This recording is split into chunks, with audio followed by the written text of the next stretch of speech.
The police station was the last place in the city still using electricity.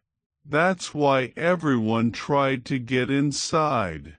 By the third week of the outbreak, people were freezing to death faster than the infected could kill them. The snow never stopped falling after the power grid collapsed. Streets disappeared beneath ice. Cars froze where they crashed. Entire apartment buildings turned dark overnight. But the station still had lights, a working generator, heat, and armed officers guarding the entrances. At least, that's what the emergency broadcasts kept saying. Shelter available at Precinct 14. Remain calm. Bring supplies. Military assistance is on the way. Lies. Every single one. I arrived there during a blizzard so bad I could barely see the building from across the street. The city looked dead already. Snow covered the bodies. Traffic lights blinked endlessly over empty intersections. Somewhere far away, I could hear screaming echoing through the storm. Not human screaming anymore. The infected. I tightened my grip on the revolver inside my coat and forced myself forward through the snow. The station stood at the corner of two frozen streets surrounded by abandoned police cars and metal barricades. Floodlights illuminated the storm around the building like giant white clouds moving through darkness. And outside the front entrance, people were dying. Dozens of civilians huddled together against the walls trying to stay warm while officers screamed at them from behind barricades. No more room. Back up. Move away from the gate. A woman holding a baby begged on her knees while snow covered her hair and shoulders. Please let us inside. One of the officers aimed a shotgun toward the crowd. We said full. The baby wasn't crying anymore. That scared me most. A man suddenly tried climbing the barricade beside a police truck. The shotgun fired instantly. The sound echoed across the street like thunder. The man fell backward into the snow without making a sound. Nobody screamed. Nobody reacted.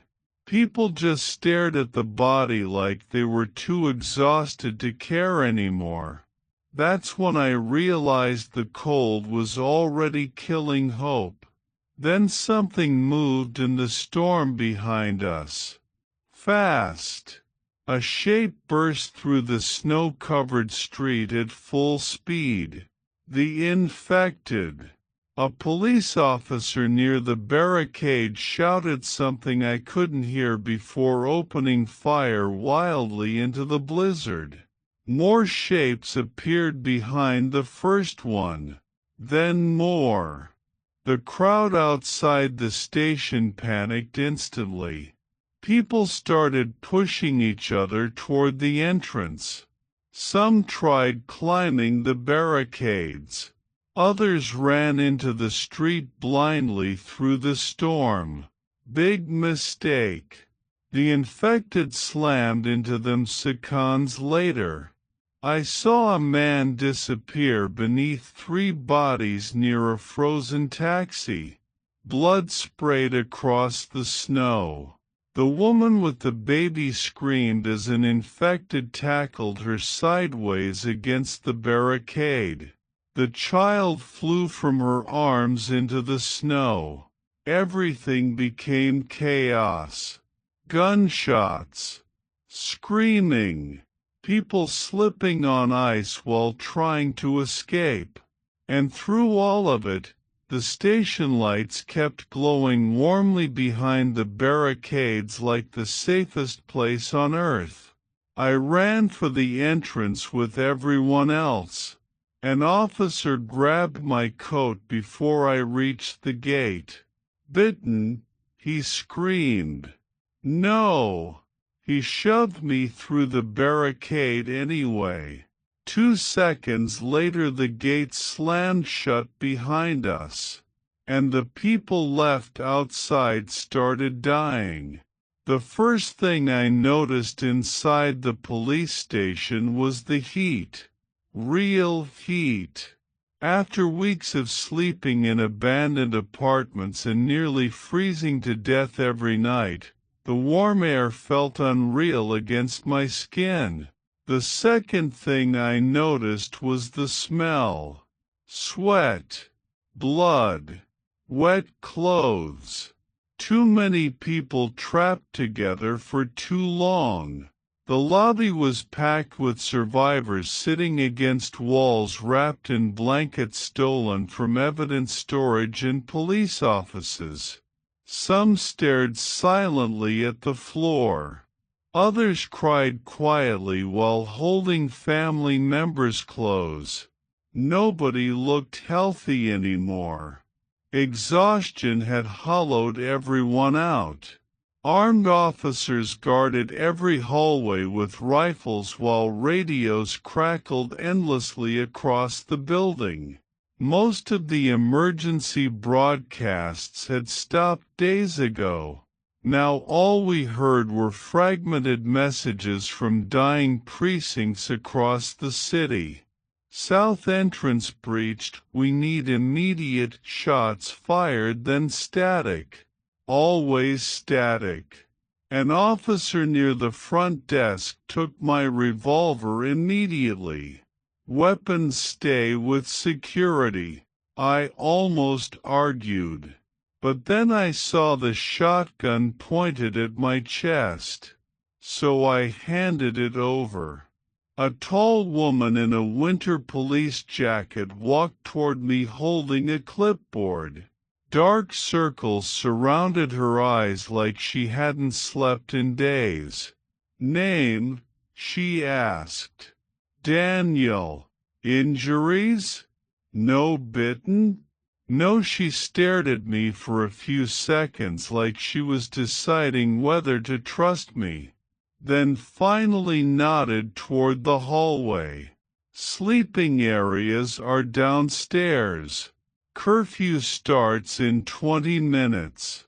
Stay away from the holding cells." That last part caught my attention instantly. "Why?" Her expression changed slightly. "Because I said so." Then she walked away before I could ask anything else. That should have been my warning. The lower level of the station looked more like a refugee camp than a police building. Mattresses covered the floors. Children slept beneath desks. Officers carried boxes of canned food through crowded hallways while survivors argued constantly over blankets, medicine, batteries, anything useful.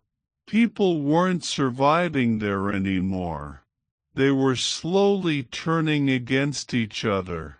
A skinny older man sitting beside the stairs motioned me closer as I passed. "You knew?" he whispered. I nodded. He glanced nervously toward the upper floors before leaning closer. "You shouldn't trust the cops here." I frowned. "What do you mean?" Before he could answer, screaming suddenly echoed somewhere deep below us. Everyone in the hallway froze instantly. The sound lasted only a few seconds. Then silence. Complete silence. Nobody moved. Nobody even looked surprised. That scared me more than the scream itself. I looked back toward the old man. What was that? His face had gone pale. They keep them downstairs, he whispered. A cold feeling moved through my stomach.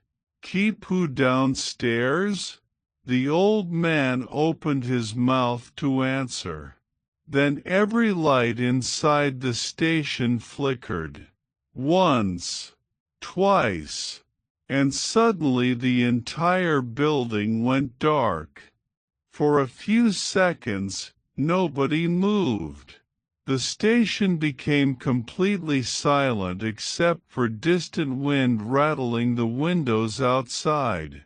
Then people started screaming. Flashlights clicked on across the lower level while survivors scrambled through the darkness in panic. Somebody knocked over metal shelves nearby. A child started crying.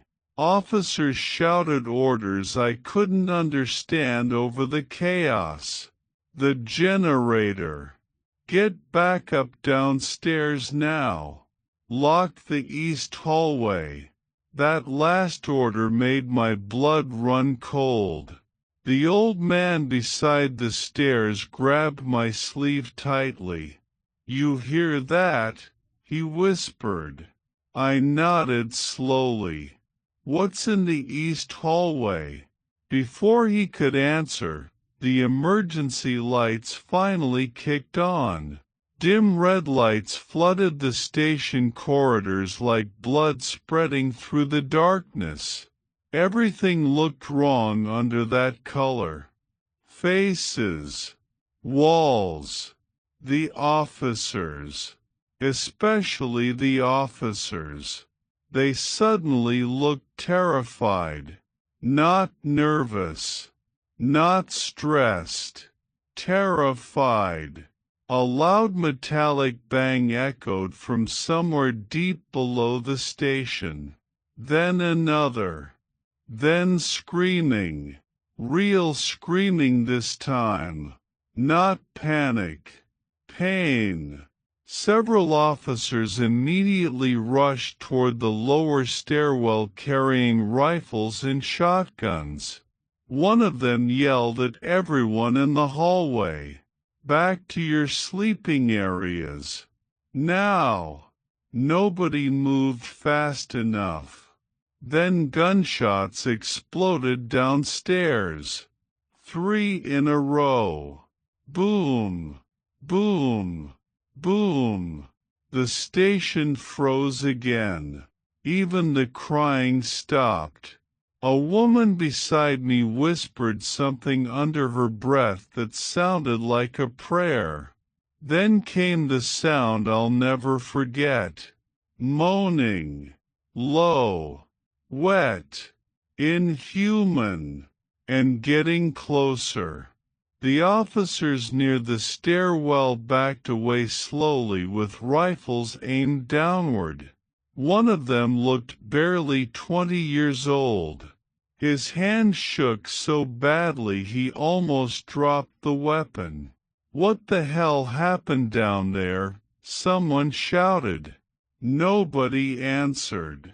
Then the first infected appeared at the bottom of the stairwell. Police uniform. Half its face missing. Blood frozen across its neck and chest.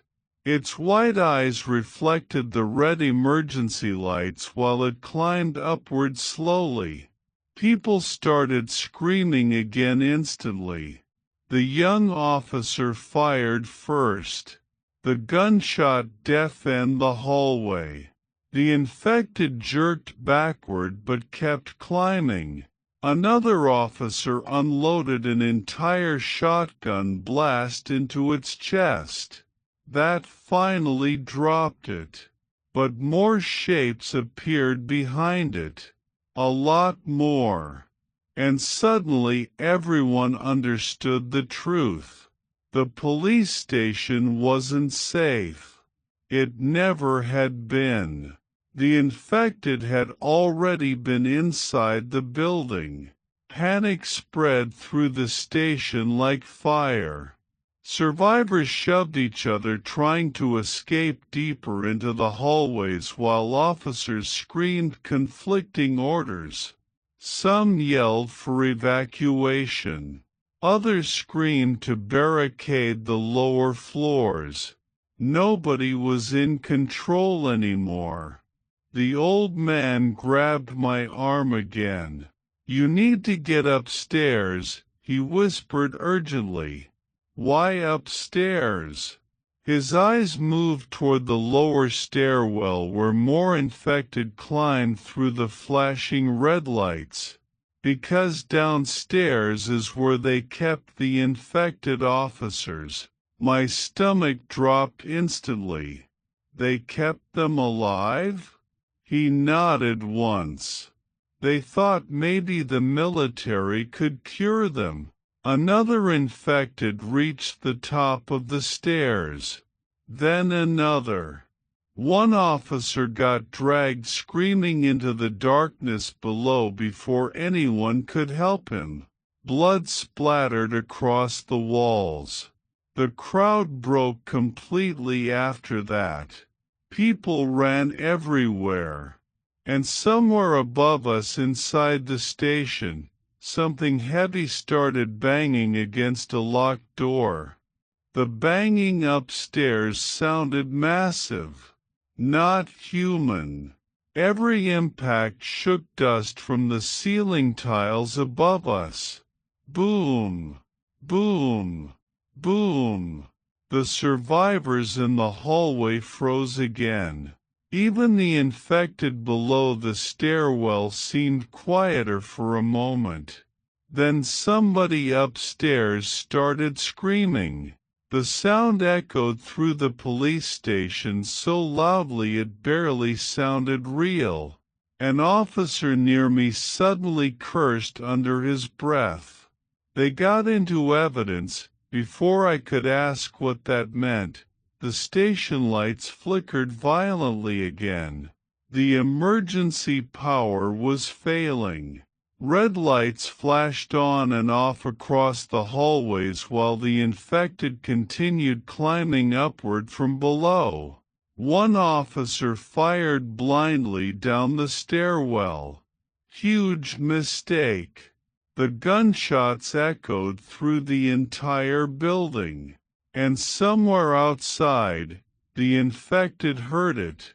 Moaning suddenly rose beyond the station walls. Hundreds of voices, maybe thousands, drawn toward the noise. A woman near the sleeping area started crying hysterically. "We're dead. We're all dead." Nobody told her she was wrong. The old man beside me pointed toward a side hallway. "Upstairs. Now." I followed him through the crowd while panic consumed the station behind us. People shoved each other through narrow corridors trying to escape the lower floors. Some carried children. Others carried food or blankets like supplies still mattered anymore. The old man moved surprisingly fast despite his age. "You've been here long?" I asked while we pushed through the hallway. "Since the beginning."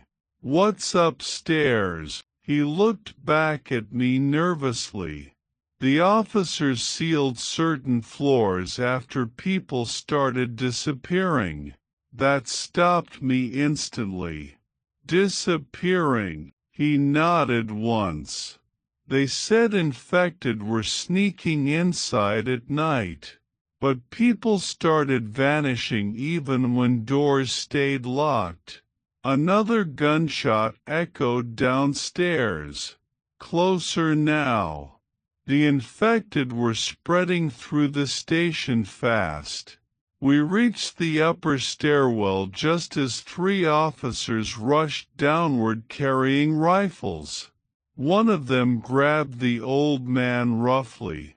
"You two can't be up here." The old man shoved him away. "There are infected downstairs." There are infected everywhere, the officer snapped back. That answer terrified me more than anything else he could have said. Suddenly the lights died completely. Total darkness swallowed the stairwell. People screamed below us instantly. Then came gunfire. So much gunfire. Muzzle flashes lit the lower hallway blue and white for brief moments while infected sounds flooded upward through the building. The officer beside us switched on a flashlight with shaking hands. That's when we heard footsteps above us. Slow footsteps. Coming down from the upper floors. All 4 officers immediately raised their weapons toward the darkness above. Nobody spoke. The footsteps kept descending slowly. Step, step, step. The flashlight beam finally reached the top landing and revealed a police officer standing there motionless. At first I thought he was alive. Then I saw the blood. His entire throat had been torn open. One eye hung partially from the socket. And despite that, he was smiling. The infected officer tilted his head slightly while staring directly at us. Then all the lights in the station suddenly turned back on. And behind him, dozens more infected officers stood silently in the hallway above. The officers opened fire instantly. Gunshots exploded through the stairwell so loudly my ears started ringing immediately. The infected at the top landing jerked backward as bullets tore through them, but more kept emerging from the hallway behind them. Police uniforms, SWAT gear, some still wearing body armor covered in blood. One officer beside me screamed while reloading his rifle. "There's too many." He was right. The infected flooded down the stairs unnaturally fast despite the narrow stairwell. One launched itself over the railing directly into the officers below us. The impact sounded like bones breaking. Both disappeared into the crowd screaming. The old man grabbed my arm hard enough to hurt. "Move!" We ran upward while the officers behind us kept firing desperately into the infected swarm. People below the station were still screaming too. The entire building had become a death trap. Halfway up the stairs, the old man suddenly stopped at a metal security door hidden beside the landing. He pulled a ring of stolen keys from inside his jacket. My eyes widened instantly. "You stole police keys?" "I survived," he snapped back. "Fair point." His hand shook violently while trying different keys in the lock. Behind us the stairwell became chaos. Gunfire. Screaming. The infected smashing against metal railings while climbing upward. Then one officer shouted something that made my stomach drop. "They're coming from outside too." The old man finally unlocked the door. We stumbled inside and slammed it shut behind us just as infected reached the landing. Bodies crashed against the metal instantly. The entire door rattled violently. I helped the old man shove a filing cabinet against it while infected growled on the other side. For the moment, it held. Both of us stood there gasping for breath in the darkness. The room looked like some kind of old records office abandoned months earlier. Dust covered the desks. Paperwork littered the floor. A small emergency lantern glowed weakly near the back wall beside a radio setup. And sitting beside the lantern was another survivor. A teenage girl wrapped in a police winter jacket. She aimed a revolver directly at my face the second she saw me. "Who the hell is he?" she asked coldly. The old man raised his hand slowly. "He's not infected." "That's not what I asked." The girl looked exhausted. "Not physically. Mentally. Like she'd stopped trusting people a long time ago."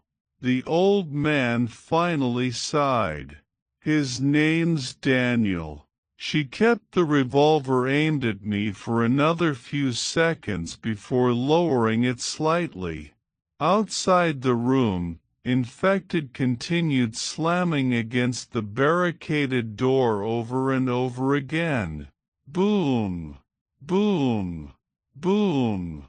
The girl barely reacted anymore. That scared me. "How long have you been hiding up here?" I asked quietly. She stared at the lantern. "Long enough to know this station was doomed from the start." Then she looked directly at me. "The officers didn't lose control tonight." She nodded toward the sounds outside. "They lost it weeks ago." The room fell silent except for the infected hammering against the barricaded door outside. Boom! Boom!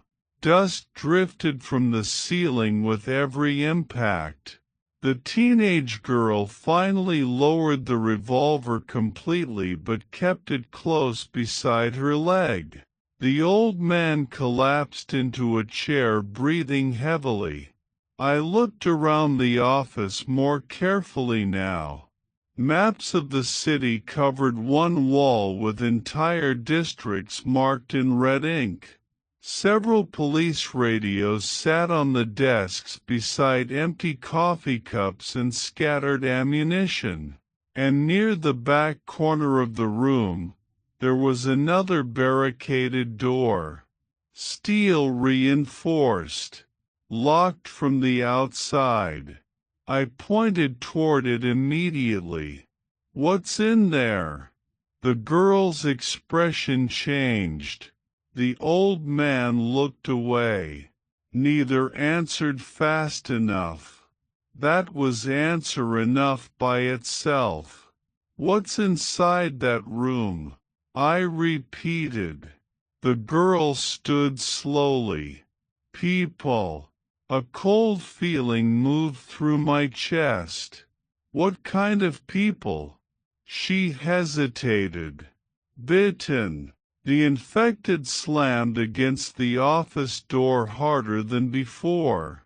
One hinge bent slightly inward. The old man noticed it too. "We don't have much time left." I stepped closer to the steel door in the back corner. "You kept infected alive in there?" "They weren't infected yet," the girl snapped back. "Some of them were officers. Some were family." I stared at her in disbelief. "So you locked them inside and waited?" "We waited for help." Her voice cracked slightly on that last word. That told me everything. No help ever came. The old man rubbed his face tiredly. "At first people still believed the military could stop this," he said quietly. "The station became a shelter.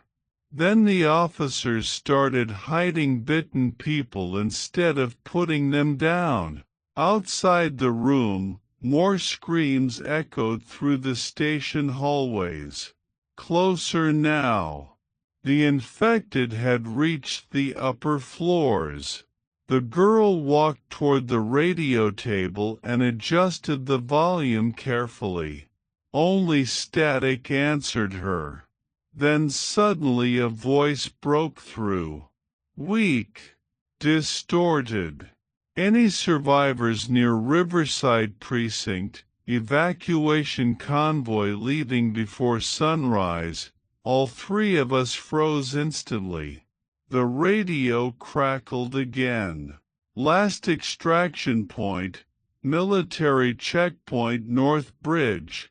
Then static swallowed the signal. The old man stood up so fast his chair tipped backward. That bridge is across the city. The girl nodded slowly. And sunrise is in 4 hours. The infected smashed against the office door again.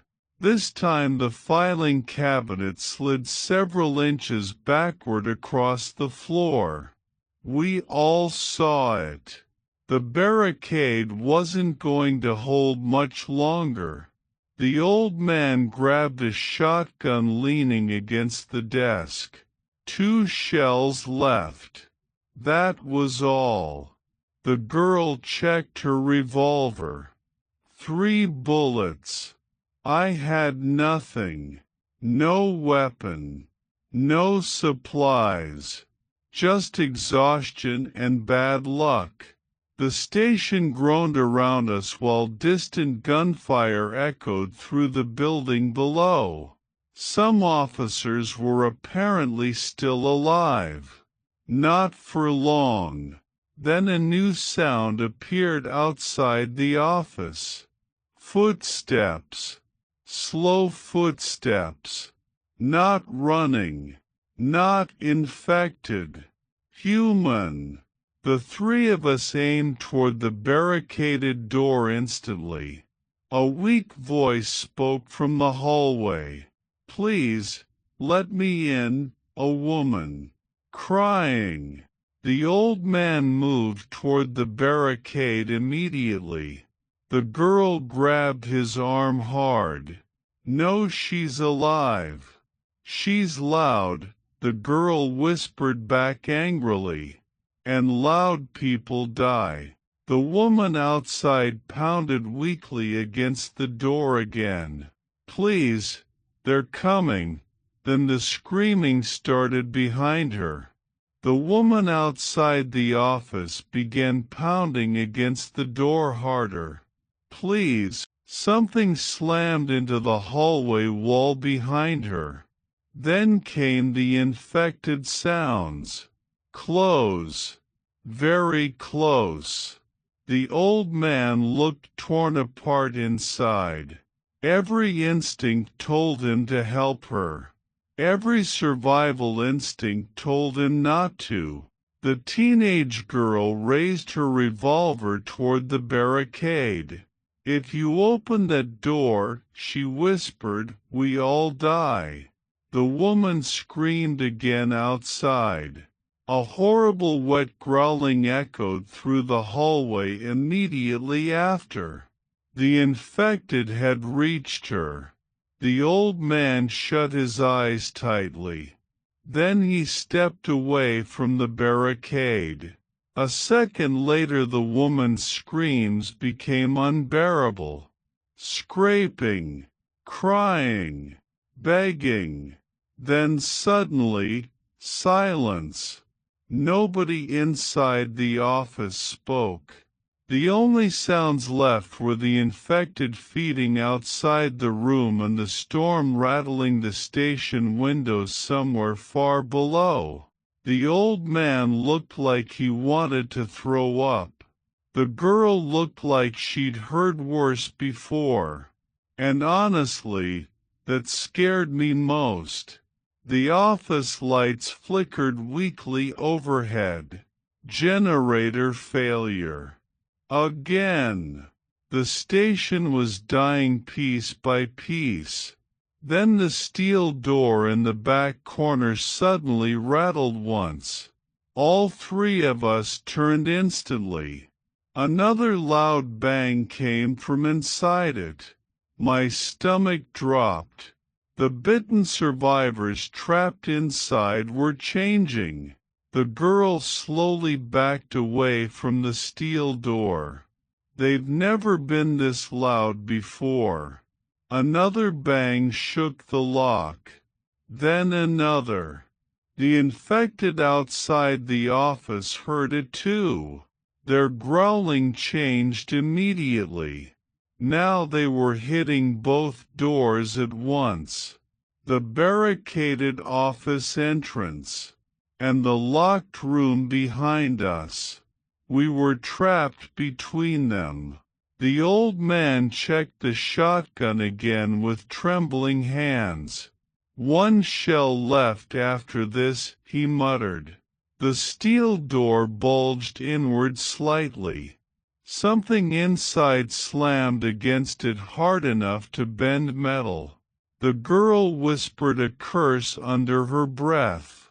Then the radio suddenly crackled again. "Bridge evacuation closing early. Repeat.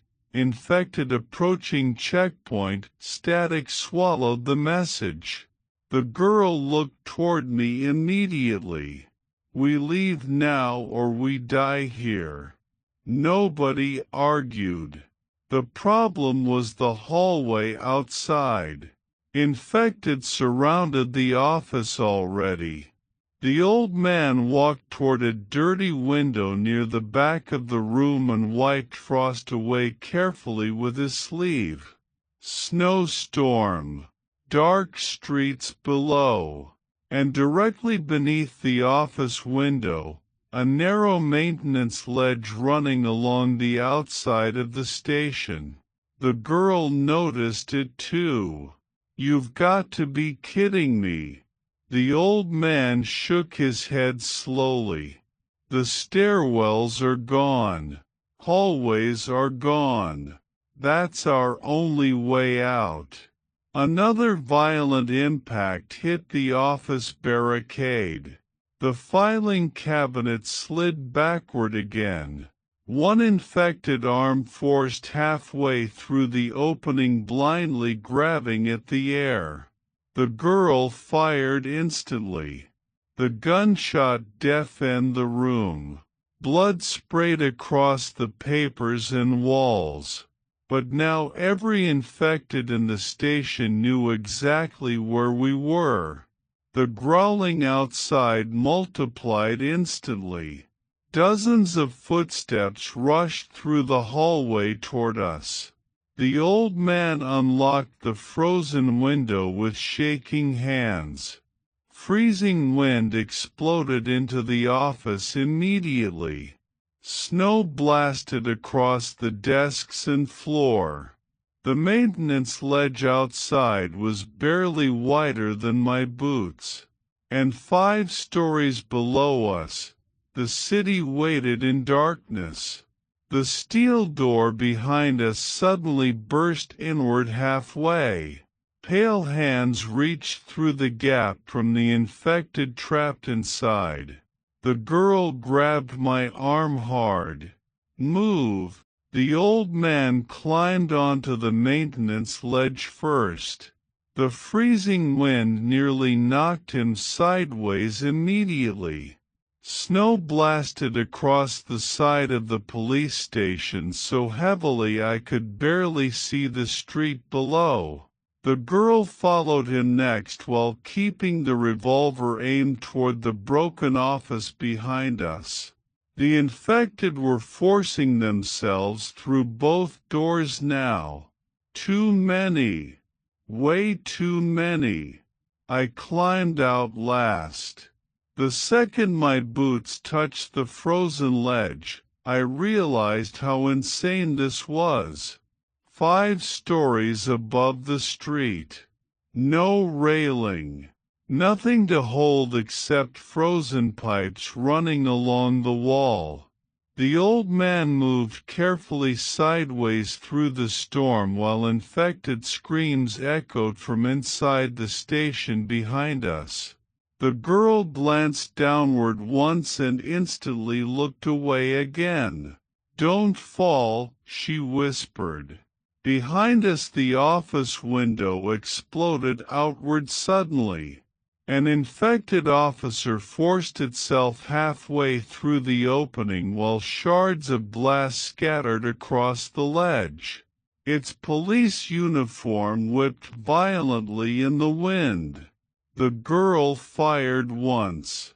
The infected vanished backward into the darkness inside the station. 2 bullets left. Then the ledge shook beneath us.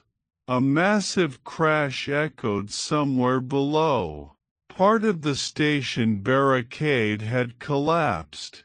Now infected were flooding into the streets outside. I could hear them beneath us through the storm.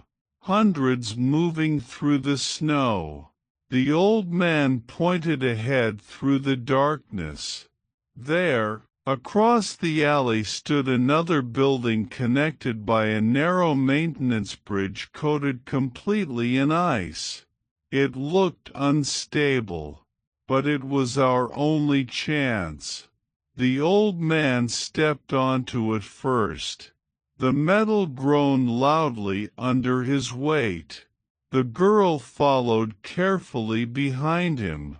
I moved last while the storm howled around us.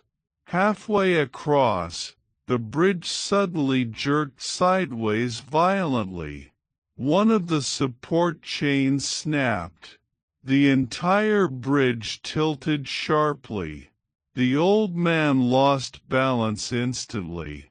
For one horrifying second he hung onto the frozen railing above the alley below. The girl grabbed his arm immediately. I grabbed her jacket before she slipped too. The bridge groaned louder. Metal bending. Ice cracking. The old man looked up at us with terror in his eyes. I can't pull myself up. Below us, infected began flooding into the alley from both ends. Dozens, maybe hundreds. White eyes staring upward through the snowstorm. The bridge shifted again. Another support chain snapped. The girl started crying while trying to hold him. "We're gonna fall." The old man suddenly looked at both of us quietly, and I knew what he was about to do. "No," I whispered. He gave a weak smile. "Get to the roof." Then he let go. The girl screamed as the old man disappeared into the storm below. The infected swarmed him seconds later. I forced myself not to look down. The bridge was collapsing now. Fast. I grabbed the girl's arm and pulled her forward while metal screamed around us. We barely reached the opposite rooftop before the entire bridge tore away from the station and crashed into the alley beneath us. The sound echoed across the frozen city. And then came the moaning. Every infected nearby heard it.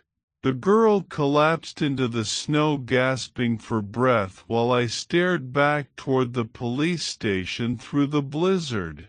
Its windows still glowed faintly in the darkness. But the station was already dead. Just another frozen tomb in the city. The girl finally looked up at me.